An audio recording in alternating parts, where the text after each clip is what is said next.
Hey, so here's a quick case study about broad-winged hawk migration in September 2024 in southern Ontario. So peak broad-winged hawk migration tends to follow a pretty narrow corridor, but locally around September 7th, September 8th, there was a locally anomalous cold mass of air that moved in, and I think that really got them moving, as a group early on in that window. So perhaps not surprisingly, a couple days later, started to see pictures on eBird or on local bird chat groups of people noticing their first kettles of broad-winged hawks, further south. But then there was sort of an interesting shift in the weather. There was a pattern change, blocking system set up over the Atlantic, and the weather pattern that stalled over the Great Lakes, especially southern Ontario, was high pressure, blue skies, and sort of this increasingly warm southeast wind. So each of these maps, you can see the wind barbs: 11th, 12th, 13th, 14th, east southeast winds each day.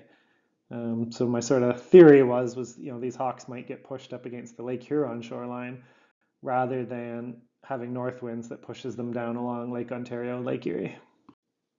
I was lucky to spend a day at the beach, Pioneer Provincial Park on Lake Huron on the 14th. Couldn't help but look up to see if there were broadwings going over, and we were treated to quite the show. Some very large kettles. And despite the blue sky, the looks were pretty reasonable as far as the species goes. I think the headwind as they came down the Huron shoreline sort of helped keep them a bit lower than the extreme heights that they sometimes reach. And even for the following days, more birders were able to get out and see the hawks moving. You could see it on radar. This string along the lake, this probably includes broad-winged hawks along with monarchs and insects and things.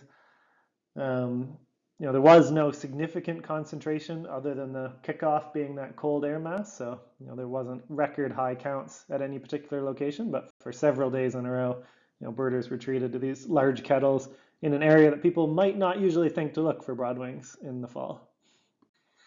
So yeah, that pretty much covers it. I think it's kind of a cool example of how, as long as the weather is suitable, the birds will migrate if it's their time to go, and how you can, look at the current weather conditions and think, what is currently migrating and how might the weather, concentrate birds, or where might the birds end up, based on that forecast, and then connect with some exciting birds. So hope you have some good birding out there, and I'll be back with more of these in the future.